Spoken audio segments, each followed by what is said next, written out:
Good now, revolutionaries, and welcome to the Rise Up Morning Show.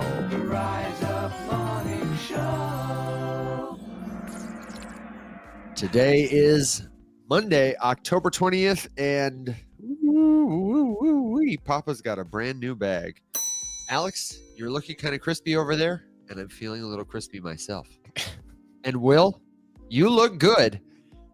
But I cannot wait to see how good you look in 4K. I'm a little hesitant actually that I'm already basically the show, and I'm just gonna become even more so. I already have like new logos mocked up based on how beautiful I'm gonna be on this 4K camera. Yep.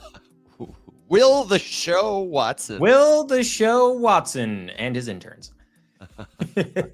Will might need to get nerfed. It's all foreshadowing since our meeting with Hester Peirce, SEC commissioner. Yeah, that's exactly right. And when she comes back, she won't even recognize it. She'll be like, wow, you guys got to glow up. Yeah, you guys are beautiful here. I thought you were so ugly in person. Kind of schlubbing it, yeah. So how was the weekend, fellas?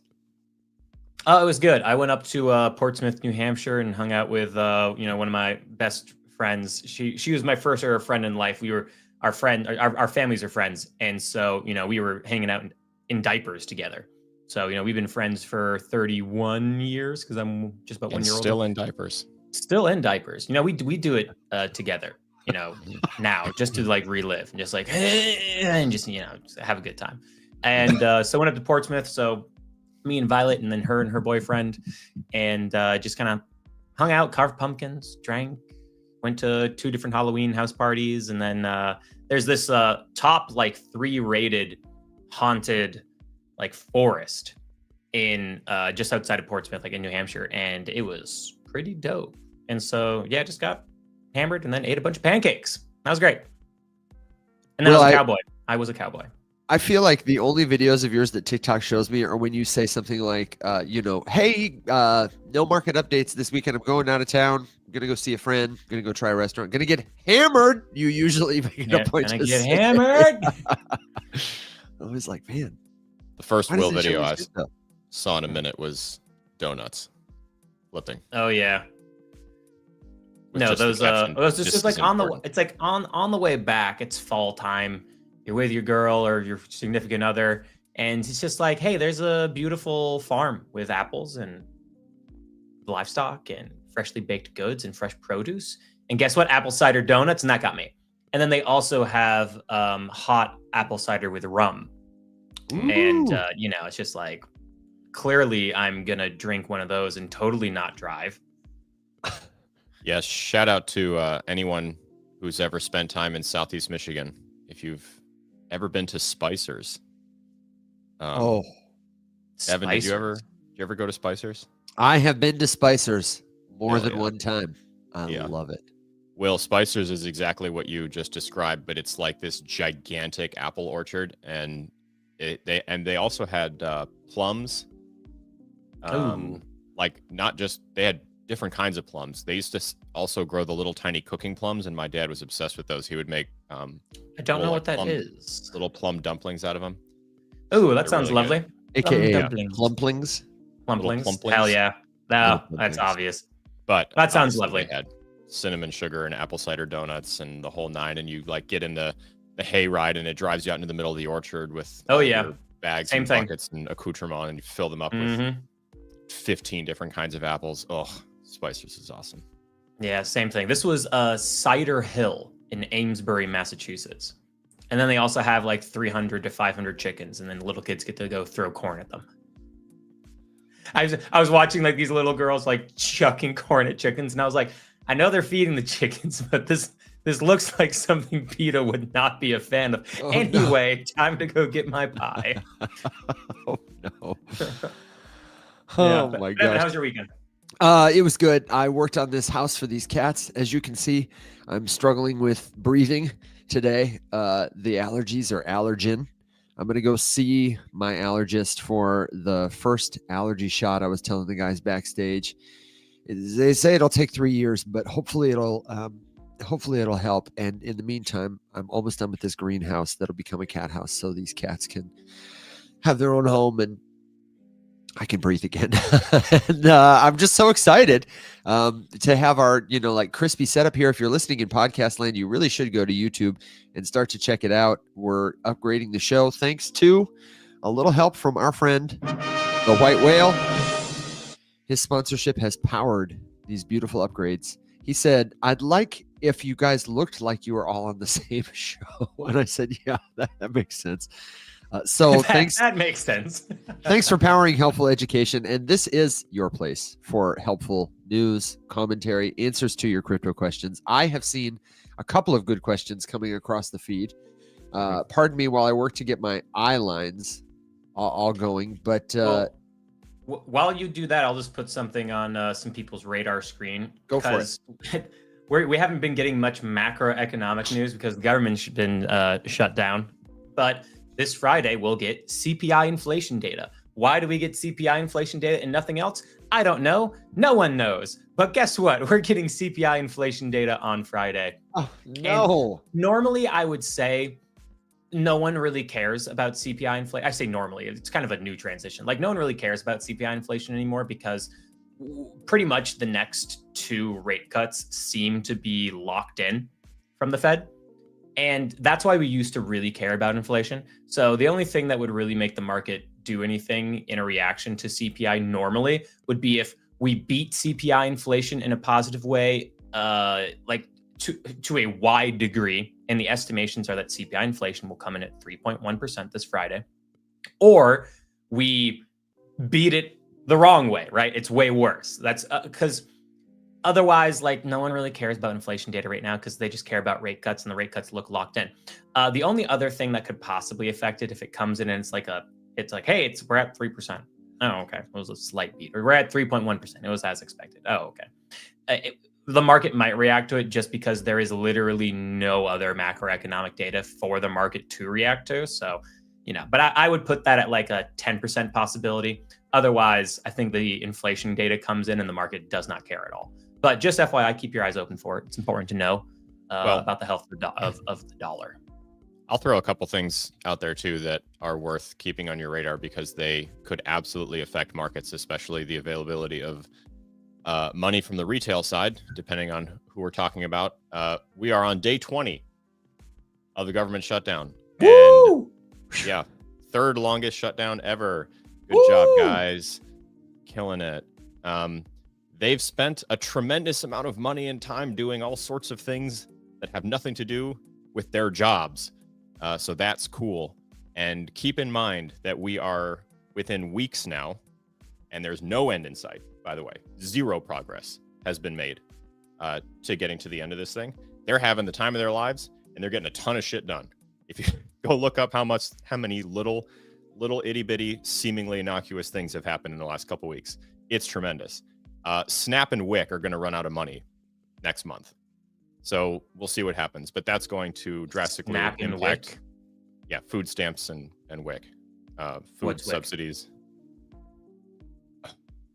Wick? Well, Wick is it's an assistance. I forget the acronym though. Yeah, I don't remember what it stands for. It's a food assistance program. And okay. But you can buy other stuff with it too, basic household necessities and stuff for low-income families. Gotcha.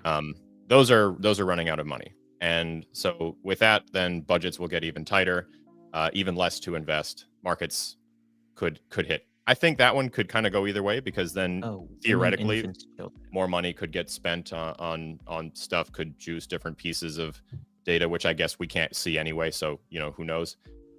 Also, that ceasefire, go figure, it's not going well. So markets could get upset about that again because they usually do. All sorts of weird geopolitical things that just make no sense. No Kings over the weekend was the biggest protest in U.S. history. We also have the U.S. military being pushed into firing live ammunition into military bases. One of them blew up over the highway and damaged one of the vice president's motorcade vehicles. Things are going great. Wait, what? Yeah. Yep. Damn. Yeah. For the whole vanity parade. Anyway, why do I bring this stuff up? Because things are getting worse and markets get sketchy when things get worse. And so we have this weird collision where like the behavior that we're seeing on chain really kind of makes you think accumulation, right? Like we're seeing huge institutional clients continuing to buy things like Solana. And actually, I don't know what the ETFs did in the last couple days. They were selling last I looked, but the thing is it was more so selling out of the Bitcoin ETF. The Ethereum ETF though was just kind of like holding steady basically for the most part, which is interesting. Yeah, the Solana accumulation makes sense because we're anticipating getting approvals there if the SEC ever turns back on. And so it makes sense that the potential custodians of those ETPs would like to get as much SOL as possible. You're also kind of starting to see like some of the whales, like non-institutional large holders of Solana, but the like more individual wallets shuffling some stuff to exchanges. We're not really seeing enough selling, but like it kind of makes you think like, are we trying to scare me into like getting rid of some of it so that we can buy more of it lower, which totally seems like a thing that ETP custodians would be okay with doing.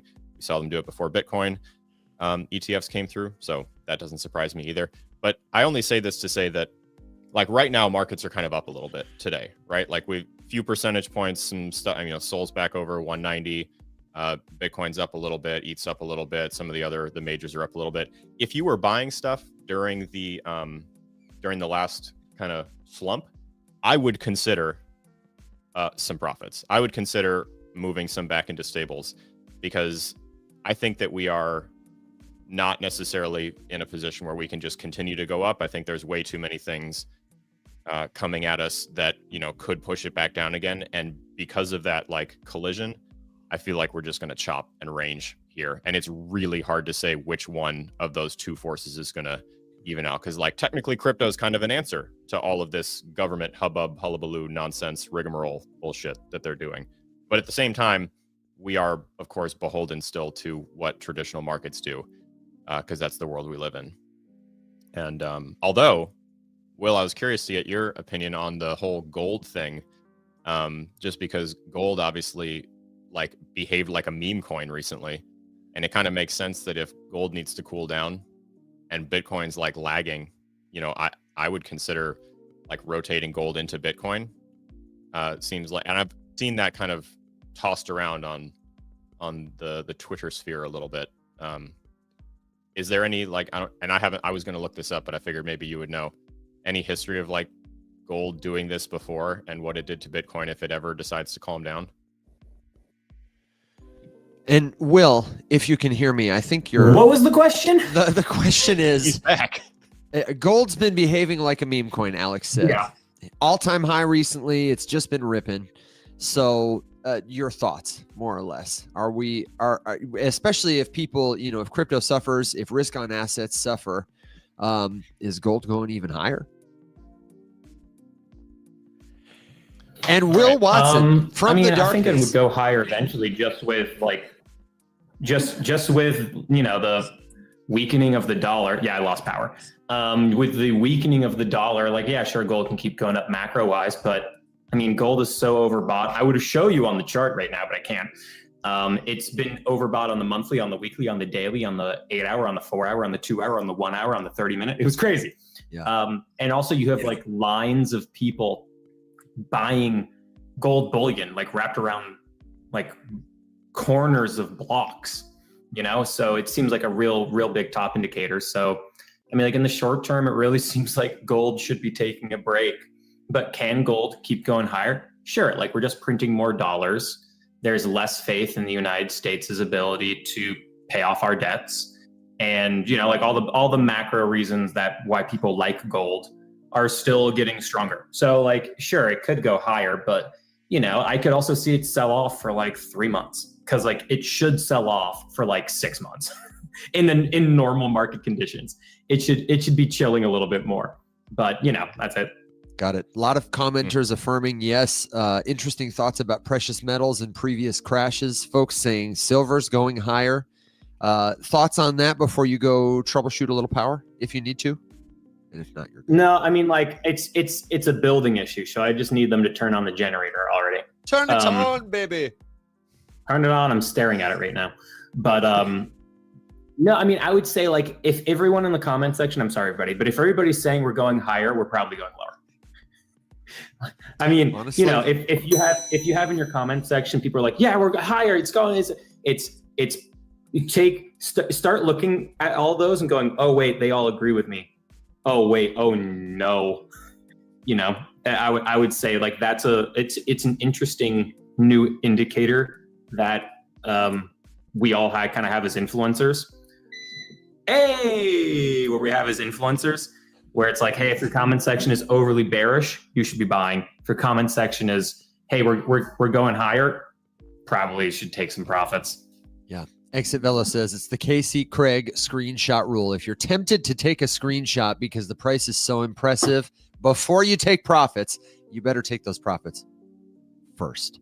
Or before you take the screenshot, take That's those right. profits. That's exactly what I'm saying, man. While Will gets his stream back, we had a really good question at the very start, and I want to know if you are hip to this story of Brandon LaRoque. Okay, great. The question for folks in podcast land is, can you explain if Ellipal wallet is safe and the difference between hot wallets and cold wallets? Over the weekend, you may have seen a viral video from Brandon LaRoque. He's a fellow from North Carolina, South Carolina. I'm getting my screen share up. One of the Kakalakis. One of them. He's a fellow from North Carolina, Brandon LaRoque. And he lost $3 million of XRP tokens from his cold storage wallet. And I've got a thread pulled up here on Twitter from ZachXBT. Shout out to ZachXBT, the on-chain sleuth, fellow cohort member from Octan's Epoch 9 creator round, who traced the movement of this wallet. And it turns out, according to different sources, that what actually happened is he imported his Ellipal cold wallet's seed phrase into the Ellipal mobile app, converting it to a hot wallet, more vulnerable than a cold wallet. And it was most likely compromised by malware on his iPad. I've seen a couple of commenters, haven't been able to independently confirm this yet, say that he had his seed phrase in a notes app. Though he said in videos that he made on his YouTube page, he did not have any information related to crypto on the phone he used to trade his crypto. It sounds like he might have had Apple devices where your notes app can be accessed from any device. And if you've got a private key stored in your notes app on your iPad, even if you use your iPhone only for trading crypto, if it's got the notes app and you connect them on the same network, then that seed phrase can become vulnerable. People who are monitoring your activity on the internet, who are logging your screen or your keys, and this can be innocuous stuff. But effectively, when you turn your cold wallet hot, connecting it to the internet, you break the safety barrier that cold storage gives you. And there are a couple of, I think, good follow-up questions here, like what about the Ledger Live connection, or what about the app for my Trezor, or whatever. I just wanted to make sure everybody was read in so that we were all on an equal playing field, and then kick it to you guys. Alex, you said you did hear about this story. Yeah. What are your thoughts on this? It's a great lesson of wallets are exactly as safe as you make them. And you can have the single most secure device of all time. Like we're years in the future, and we have made the single hardest to hack cold storage wallet of all time. But if you can get into it, someone else can get into it. And it's all about then you being the weakest link. So like this is a great example of products that work being made vulnerable by poor decisions and bad OPSEC and external factors that all sort of contributed to this happening. And it's just a great, like, if you're going to use cold storage, use cold storage. Don't like hybrid it. The second you hybrid it this way, it's not cold storage anymore. It's just a hot wallet. And then you can get drained by any number of things, any bad connection, any bad click, any fish, any whatever. So, you know, it sucks. It absolutely sucks. But the biggest takeaway, just because I've seen a lot of this too, is Ellipal is fine. The wallet is as safe as you make it. Same thing with Trezor. Same thing with Arculus. Same thing with Ledger. Same thing with Tangem. Same thing with literally any cold storage device ever. If you take your seed phrase and put it on a sticky note and put it on your desk and let 30 people walk through your office, guess what? It's not worth anything. So yeah, I mean, the only thing I'll add to it, I know I missed part of it, is just like if you have a hardware wallet, just treat it like it's a vault, and you can't do anything else with it other than put things in and take it out. You know, if you want to go and use and connect with stuff, you know, just use a hot wallet. Yeah, and our recommendations here, like, what does the process look like? So if you get a cold storage wallet like Ellipal or like Ledger, they're going to give you a seed phrase. Any wallet that is, we say, self-custody, where only you access and own your crypto is a self-custody wallet. You'll get a seed phrase for it. 12 or 24 secret words that you should write down. And from this story, it's clear you should not put them in a notes app. And in fact, I recommend that you don't use your everyday like phone or computer for crypto stuff, unless it's just social stuff that you're okay losing. But a lot of crypto users have many different wallets, and it's hard for them to manage those things securely to keep them separate and safe. I recommend you write your seed phrase down on a piece of paper or an offline device, especially one that's not going to connect to your other devices. And that you remember putting your seed phrase into any interface is like activating your wallet there. That is your wallet. That is your access to your crypto. Anybody who gets that can move your crypto. So not a cause for concern. And it's not necessarily a cause for concern that you would connect your cold wallet to an app. Like I mentioned, MetaMask has an extension that makes some cold wallets more usable. The difference is this does not require you to enter your seed phrase into that software hot wallet. Anything that prompts you to enter a seed phrase is restoring your wallet. And if it's an app or a website, that makes your cold wallet hot. So if you still have questions about this, maybe we can take one or two follow-ups, but go ahead. I was going to give people a couple further resources for us. Go ahead. So it's important to remember that this is like a pretty complicated, nuanced topic, and there's a lot of different pieces of it here, because we've talked about how to safely restore wallets into other things using seed phrases before, and sometimes you have to. A couple examples.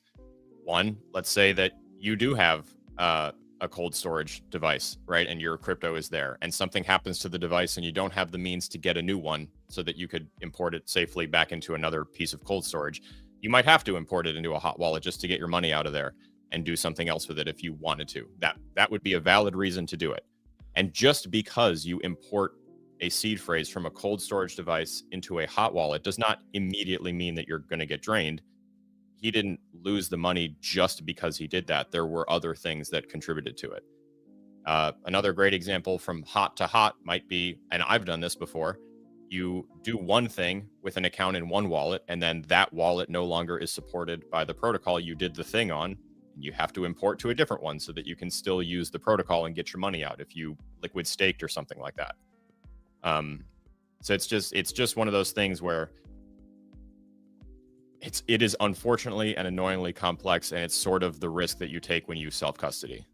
And that's why I, yell into the void so constantly that you have to practice self-custody stuff. You're taking a lot of responsibility into your hands by, being the one in charge of all of your money. Or by all, I mean, whatever you choose to store there in whatever form you choose to store it. And it may not be the best solution for every crypto user to practice self-custody. I think it's really important for everybody to learn it because it's novel. It's the innovation of crypto is that for the first time, you can truly own anything without a custodian like a government or a bank. But we had a question in the comments from our friend Crypto Boat. Hello, hope your candles are green. Asking about smart wallets, like the new smart wallet from Base. This is a new category and a word worth learning. This blurs kind of the line between hot and cold. Smart wallets, they generate a single sign-on for you, sometimes with like a, what do they call those? The key. You know what I'm talking about? A pass key.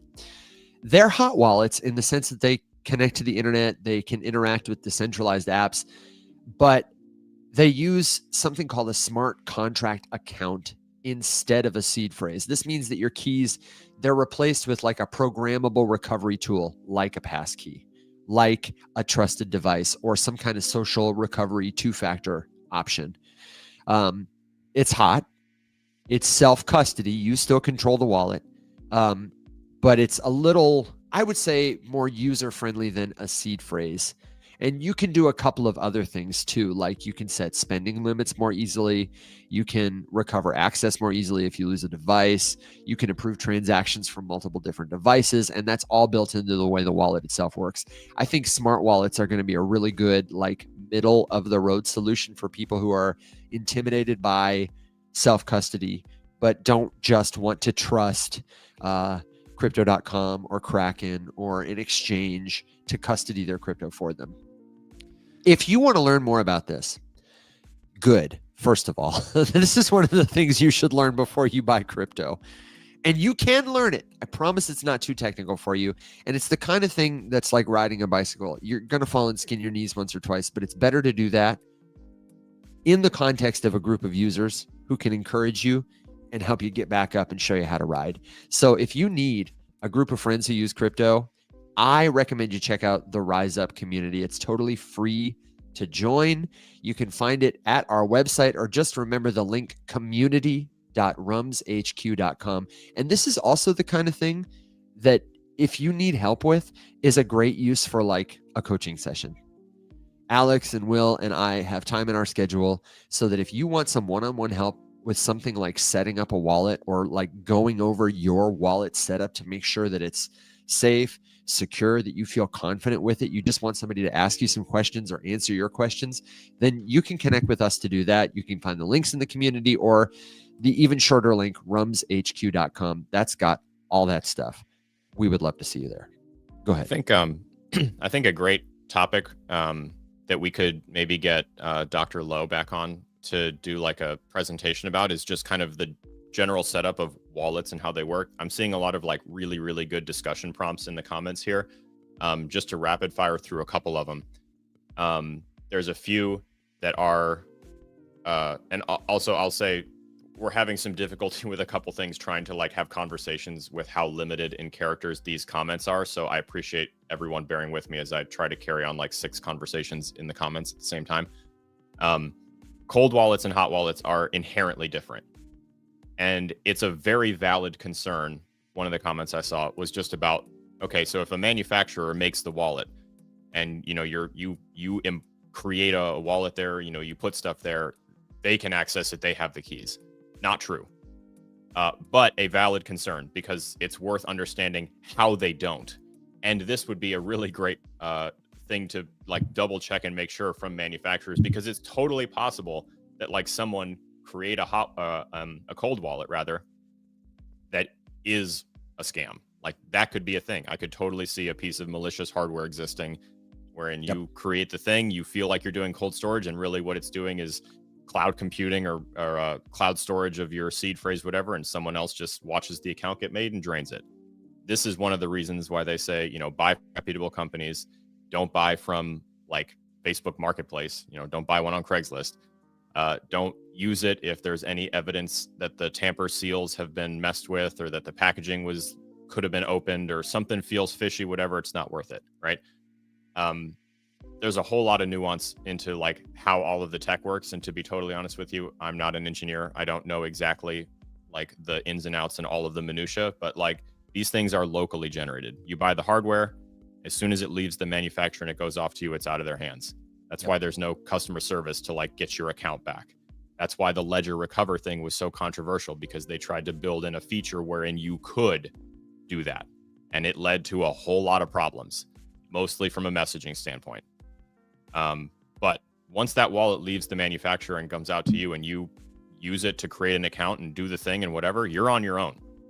You can't like call Trezor or call Arculus and have them email you your seed phrase. It just doesn't work like that. Couple of other things, you know, hot wallets and cold wallets are inherently different.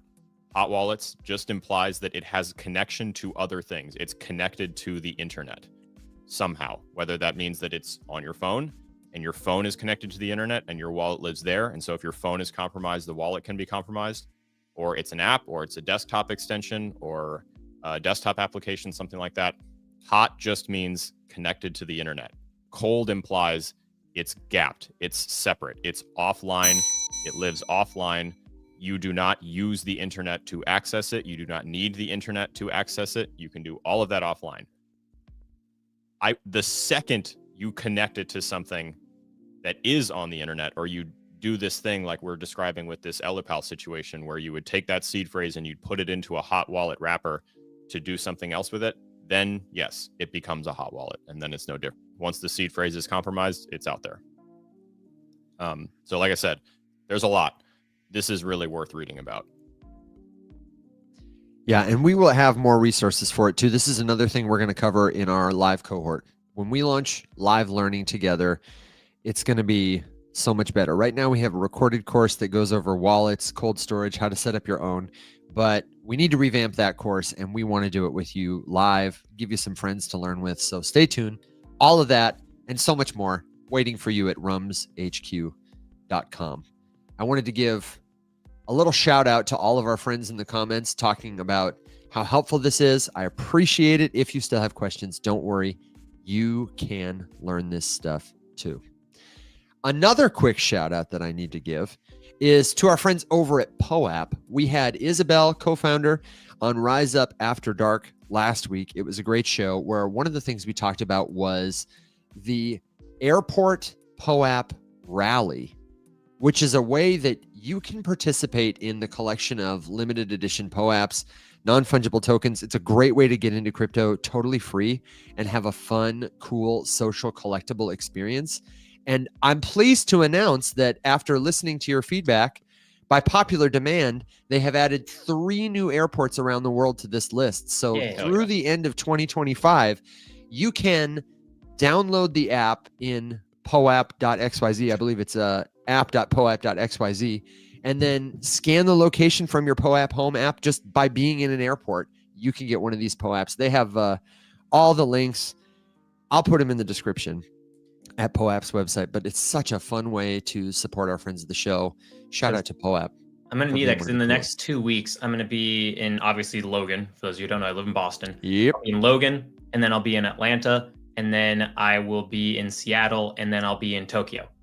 So like one of those has to have Atlanta and Tokyo. I'll be in Haneda. Have to have a POAP. They do have one in Tokyo, I believe. Okay. Does Atlanta not? Atlanta also has one. I was like, Atlanta has to have one. It's one of the biggest airports. And I think Logan might too. And I'm gonna get some when I go to Buenos Aires for Dev Connect. They're gonna have one in the Buenos Aires airport. So I want to see if somebody is gonna be able to catch them all, because gotta catch them all, right? Yeah, I don't know. That's an expensive. Got to catch them all. It's an expensive. Got to catch them all. Yeah. I only have so many Delta points. I only have so many. Yeah, but you could always go on the secondary market. Schmatzen. I guess he's Schmillion Schmatzen has been spending way too much money right before he's about to go to Japan and spend way more money, way too much money again. You gotta. Schmillion Schmatzen needs to calm down a little bit before Christmas. Schmillion Schmatzen. Schmillion Schmatzen's been spending too much money. Yeah, we will get a handle on it. We'll get a handle on it. Also, shout out in the comments to our friends at Arculus. Folks want to know, where is our purple Rums branded Arculus? Dude, someone said, put me down. I want a purple. Definitely going to need some Rums branded Arculus wallets. Maybe one day, everyone. Maybe. I mean, not only is it supposed to be purple, but it should also be a little cheaper. Yeah, it should be a little cheaper. Should be discounted. Not only will there should be some pretty cool stuff for folks who are maybe looking to buy a hardware wallet or are fans of Arculus already, and also fans of this show. Maybe there's some really cool stuff coming. Coming soon. For today, we have a little bit of time left. We're actually going to end the show at the top of the hour today, because the other great big piece of news is, if you missed it, a shout out to Tori in the comments, longtime friend of the show, for coming on board to support what we do. I am going to meet with Tori and start working. It's her week 1 hitting the ground. She's going to help upgrade and elevate the show. So if you've got a crypto question and you're holding on to it until the end, I want you to get it. Get plenty of time for your explanation. And if you miss me, because you're listening in the future, you miss Alex, you miss Will, you know what to do. Leave your questions in the comments. Gentlemen, we mentioned the government shutdown kind of killing a lot of the news. Mm-hmm. But was there anything else over the weekend that you saw or at the end of last week that gave you pause that you thought was worth thinking about mentioning? Oh, on yeah, the show? sure was there, Buckaroo. Oh, yeah. Here's this one. So California can now custody Bitcoin and digital assets.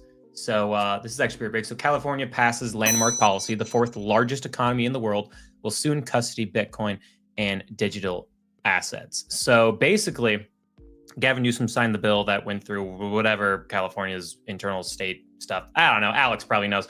I'm not going to talk about it because I'm always wrong about it.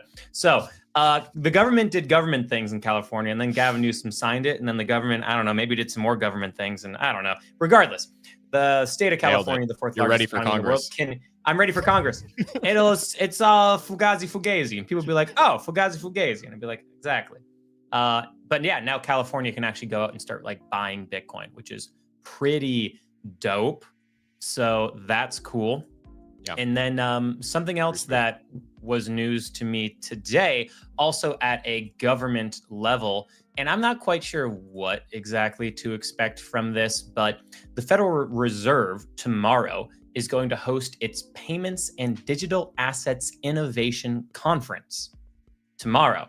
So the Fed is going to be, I don't know, taking questions or like educating people about like Bitcoin and crypto and the government and the Fed and stuff. So I don't know what could come of it, but potentially some form of bullish news. And this was not on my radar screen, but it certainly is now. And, you know, we'll see what kind of updates come from this. I'm not quite sure if Jerome Powell is speaking at this, but I would imagine he will be since the Federal Reserve is hosting it. But, you know, we'll keep our eyes open for what kind of news from a, you know, government adoption standpoint could possibly be coming out of, you know, Bitcoin and strategic Bitcoin reserves at the, you know, nation state level for the United States government. So that'll be pretty cool. Although, to be fair, the Federal Reserve is not a part of the government, but yeah, say levy, it's a satellite. Well, please do send me those links so I can include those tweets in the show notes for folks who are curious and want to track it down. Yes, sir. I have a couple of headlines for you, and one of them is specifically for you, Will. You're always asking when token for OpenSea. And D. Finzer over on X, co-founder and CEO at OpenSea, finally confirmed that they were going to launch a token. The ticker is called CSEA, like OpenSea. It's going to launch in the first quarter of 2026. And check this out. He said that 50% of the total C supply will be allocated to the community, particularly users of the protocol and participants in OpenSea's rewards program are going to receive distributions through an airdrop system. We don't know what that's going to look like. They also have a plan to allocate 50% of platform revenue toward buying back C tokens from the market. So positioning C as a economic mechanism token tied directly to OpenSea's trading activity. And they had $2.6 billion in trading volume this month, with more than 90% of transactions coming from now token trading rather than NFTs. Thoughts? I mean, less excited because I'm not in that OpenSea rewards program. So Oh, no. OpenSea NFT trading. Yeah. All it does is hurt me. Although I think my little pudgy is up. So, hey, that's dope. Sounds like a personal problem. I mean, it is. It is actually a personal problem. A couple of other quick headlines that I thought were all right from our friends at Unchained. This comes by way of their Unchained daily newsletter. Switzerland's gambling regulator filed a criminal complaint against FIFA because, did you see this? They have these blockchain-based right-to-buy ticket tokens for the 2026 World Cup. Apparently, though, the Swiss regulator says this amounts to illegal gambling and lotteries without proper licenses. I was just mostly shocked. I had no idea. Didn't even hear about these right-to-buy tokens. Did you guys hear about those? No. Seems like a big deal, right?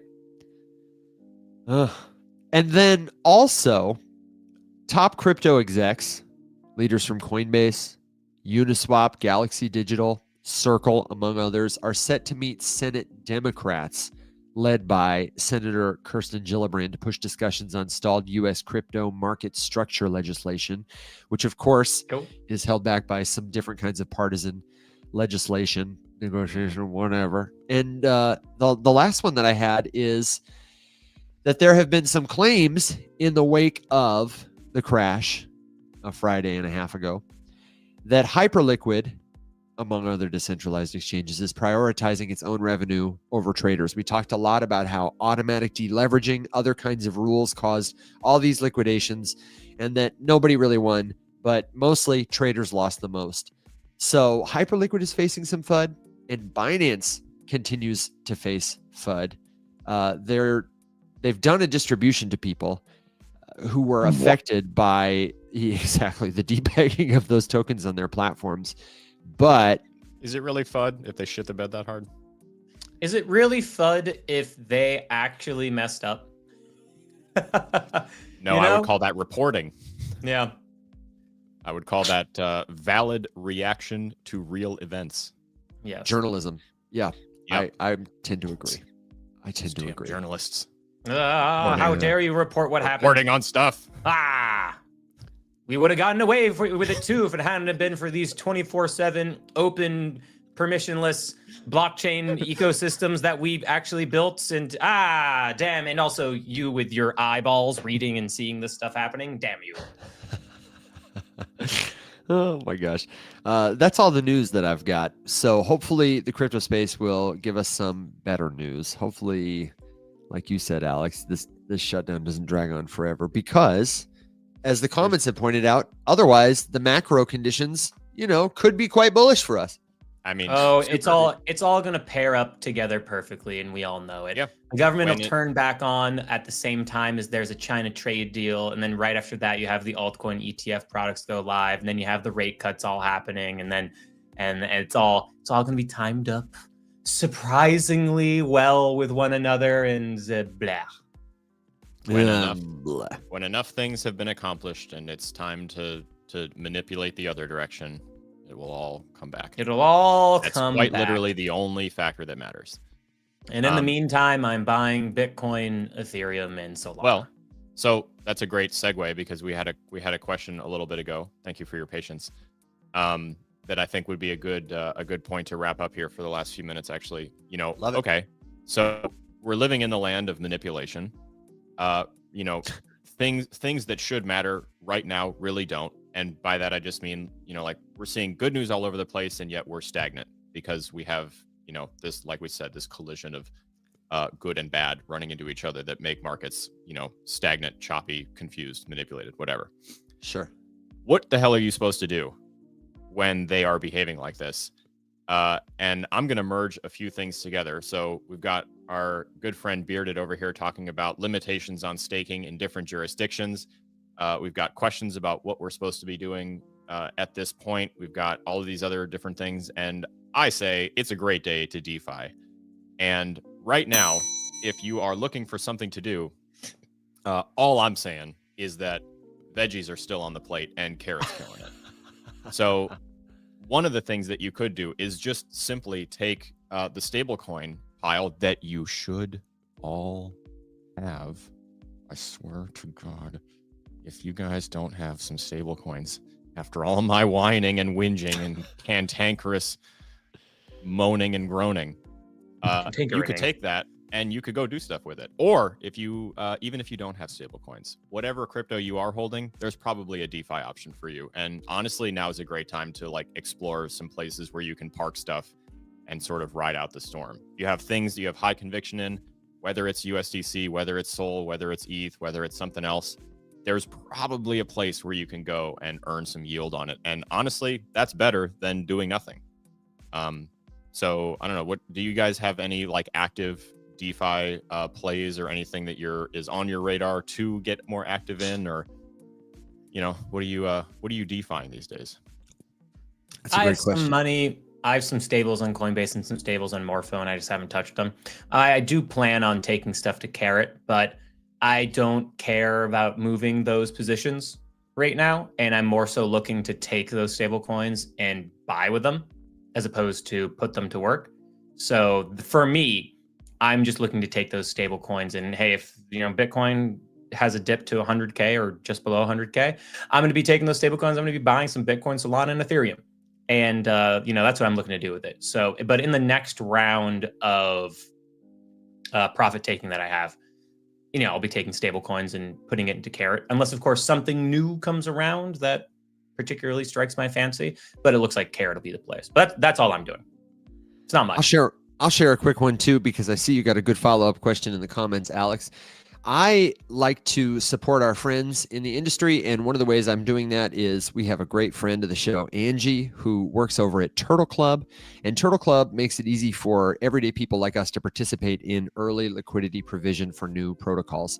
You might recognize Turtle Club from their Katana Samurai's Call campaign, where we get to deposit USDC and other assets to earn a yield, and not just yield on USDC, but early allocations of Katana tokens. Basically, they say, hey, we've got all these members. Instead of going to some like rich whale who might rug you, might be courted by someone else, why not attract liquidity from all of our little turtles? We've got a lot of TVL that we can contribute, and you won't have to worry. It's more diversified about one person rugging you. So they have these campaigns that you can check out. I participated in the Katana campaign. I did the Linnea campaign. That right through their dashboard, you don't even have to go to other DeFi websites. You can connect your wallet and allocate different assets to earn great yield on protocols that need liquidity. And this one that I'm doing right now is called the Avalanche Awakening. They all have names like that. The Samurai's Call, Linnea Ignition, the Avalanche Awakening. And they give you instructions for how to participate, tell you about the kind of rewards you'll get, where you can park your funds, what kind of funds you can do it. So you can deposit USDC or Bitcoin or Avalanche into these protocols on the Avalanche network to earn particular types of yield. I don't have it pulled up right now because my wallet's not connected, but it looks like 16% on stable coins. Not too bad. 16% coming in the form of 8% USDC and 8% AVAX. If you're bullish on the Avalanche token, can be a great way to accumulate it. And participating in protocols like this can be a good way to put yourself on a radar to earn airdrops of other tokens. You can do this from any self-custody wallet that supports the Avalanche network. So MetaMask would be a great option. Coinbase wallet would be a great option. And I think it was Phantom EVM now, totally all the way, Alex. Yeah, so Phantom would work too. Back to you, my brother. I saw you had a good follow-up question about, what about Arbitrum? What about this network? Yeah. What about that network? What would you say to those folks? I'm just going to give you the way that you can answer any and all of those questions for yourself. So it's time for my daily shout out, non-sponsored, because it never is and it never will be, to the Llama, DeFiLlama. So DeFiLlama.com. If you have a question about anything DeFi related, this is the first place that I would go. So if the question, we'll use Arbitrum as an example, since that was the question. If you have ARB or you are just holding things on Arbitrum and you want to know what your options are, all you got to do is go from the homepage, hit metrics, make your literally perfect timing for my mouse battery to die. Click on yields, come over here to all pools. This will give you literally every single yield earning pool on every blockchain, on every protocol that DeFiLlama is tracking. The first drop-down menu right here gives you tokens. You could type in ARB. There you go. ARB, filter by that. And now here are all of your options to do things with ARB in general. Now, if you aren't using ARB specifically and you are just using the blockchain, you can also just go from the homepage to Arbitrum's main profile, just like here. And if you scroll down, here is a full list of the protocols ranked by, in this case, TVL, but you could rank by whatever you care about most over here. And all of these have options for you to do things with stuff on Arbitrum. And you could do that for any ecosystem. If it's one of the big ones, it's up here. They track a whole lot of other ones, as you can see here, even if they don't necessarily qualify for the top of the list by TVL. And you can also, dig around through here, there's a gajillion different categories and all sorts of different ways that you can sort stuff. And let me make a clarifying reminder, shout out to Amsfar for this. If you are farming on Arbitrum, doing DeFi in some way, it doesn't matter what asset you're using, you are going to need some Ether tokens, ETH, aka Ethereum.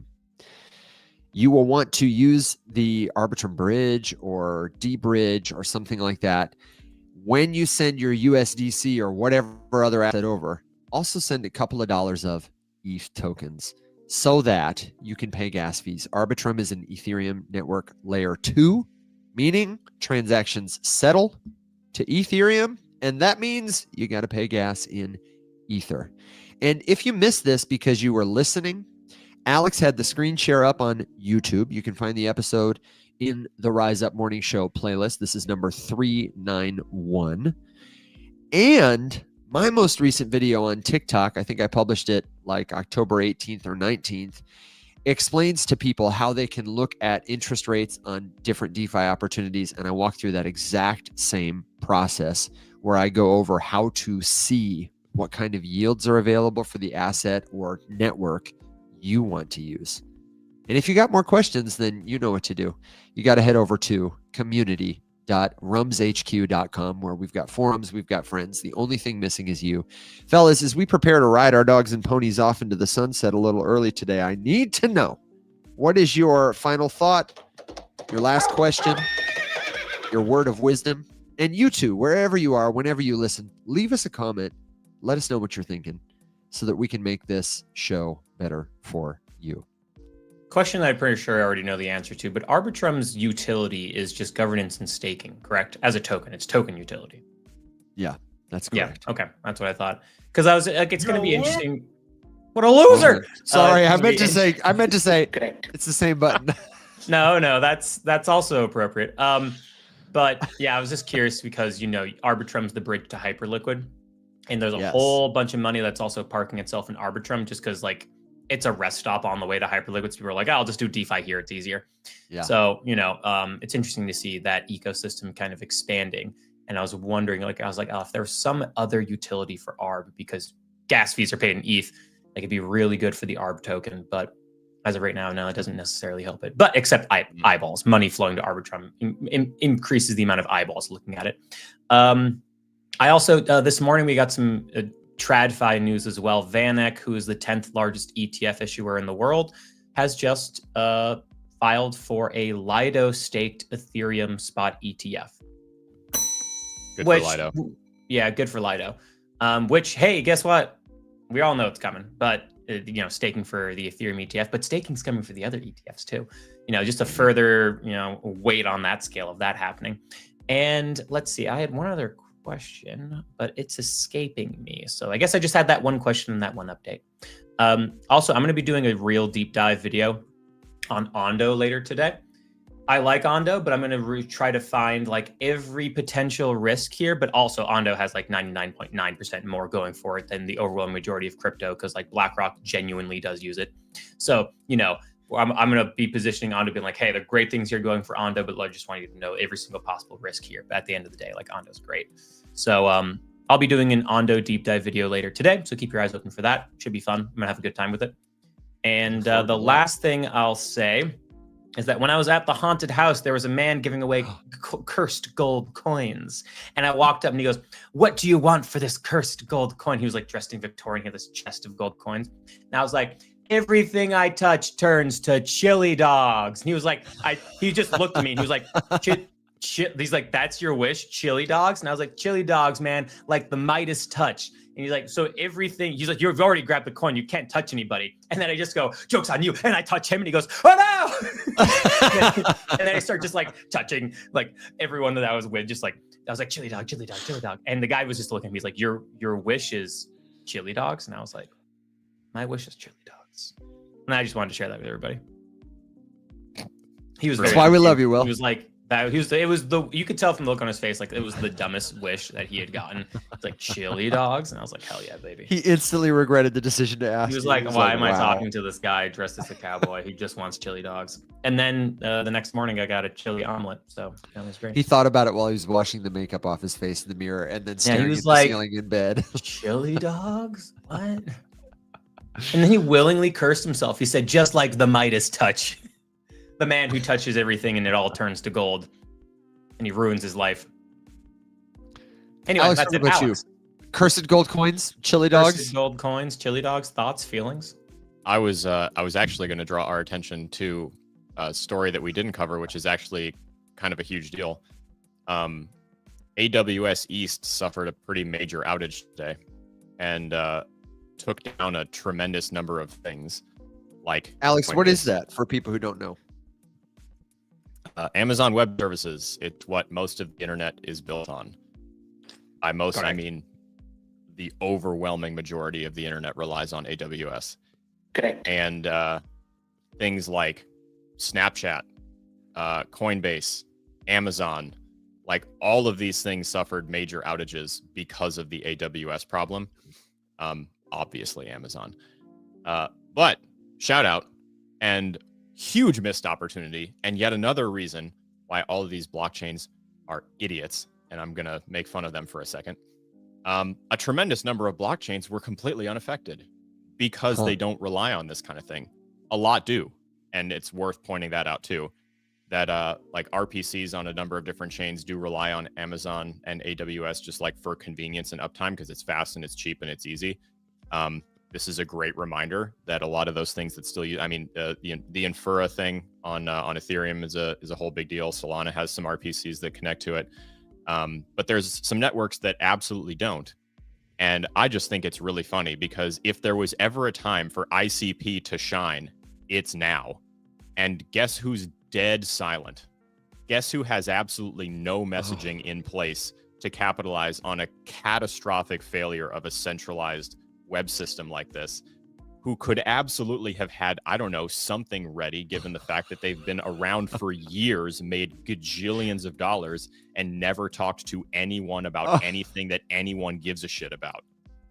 Like, imagine being handed the world's most valuable ball on a solid gold platter and then being like, I'm kind of busy picking this wedgie. I don't want that right now. And so then you just drop it on the floor. That's literally ICP right now. It's the first thing I thought, because there's a bunch. It's not only ICP, but they're like the biggest one, and they still have this cult following for no reason. They've never done anything for you guys. And I'm just like, dude, this was such a good opportunity. This is because they're fine. They have all their own everything, not even remotely affected by an AWS outage. I mean, if there was like strong, healthy DeFi in that ecosystem, oh my God, completely unaffected, right? Like, guys, I'm literally begging you just to tell people that you exist and to like have some sort of a plan to onboard a user, because right now nothing screams more clearly to me like, hey, my Ponzi is working just fine. I don't actually need anyone else to know about me because enough people continue to trade my token so that I can just make money forever doing nothing, and I can just fuck around and pretend I give a shit forever. Let's see how long this gravy train keeps rolling. Then that. Yeah. Like that's like proof to me. Don't waste a good crisis. It's like marketing 101. How do you miss this opportunity? And every single DeFi protocol that didn't have something ready to go when we inevitably saw an AW crash of some sort, you guys shit the bed. And I'm disappointed. I will absolutely die on this hill. I hope that disappointment cuts deep. I hope they hear that. They don't. No one cares. They won't. No. But I'm happy that everyone got to hear me whine about something, because if I'm not whining about something, then it's not an episode of the morning show.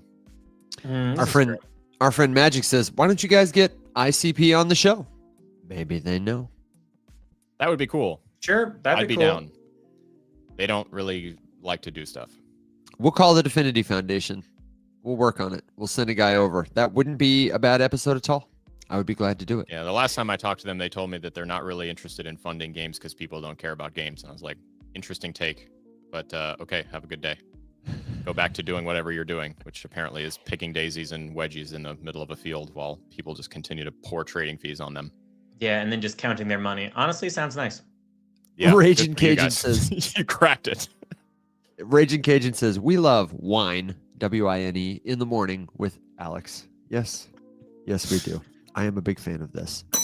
And my final thought will be to say, if you're enjoying the show, then stick around. Come back same time, same place tomorrow, because we have got Alex from Hamblin Crypto coming to join us on the show. Hamblin is one of the few legitimate recovery resources. They trace crypto to help people recover digital assets they've lost via hack or theft. They work with regulators, investigators, and they've agreed to make time to talk to us because we know that scams and schemes are such a big problem in the crypto space. And then Wednesday night, we have got Adam, I do believe, from Awake. Oh, Adam. Alex, Adam, Andrew, so many A names. Somebody help a brother out. We have got Andrew. I'm so sorry. He's sick. I'm so sorry, Andrew. He's not himself. I'm not qualified. Andrew from Awaken Tax is joining us Wednesday night for Rise Up After Dark. We have a lot of tax questions all the time, and Alex has been connecting with them. I mean, Alex pointed in the wrong direction. Oh my gosh. Somebody get me out of here. Alex has been connecting with them, really impressed with what he's found, and we want to let them field some of your crypto tax questions ahead of the late filing deadline or the end of the year or wherever you are, whenever you listen, that kind of thing. The final question that I have actually is to defer to Joe. Hey, Joe. To ask Will, this Halloween, Will, how many costumes do you have? The thing is they're down in storage right now, and I will dig them out. And I think I'm at 19. Oh my god! Because since last Halloween, I got the dolphin costume. Yeah. I got a new cowboy shirt, which I was wearing the other day, and I found a blue jay feather to put in my hat, which is great. Let's see. I really think I only just added those 2 costumes to my repertoire since last Halloween, which is like low. Usually it's like every Halloween goes by and I have like maybe 3, 4, or 5 more costumes. Will says, Joe says, get digging. Yeah, Amsfar said it's Monday, Evan. Indeed it is. Okay. Yeah, I'll get the costumes out. Don't worry. We can't wait to see all your costumes. We can't wait to hear all your spooky, scary questions and to see you again for another great episode. Thank you for being the very best part of what we do. Until next time, everybody, stay safe, be well, my friends.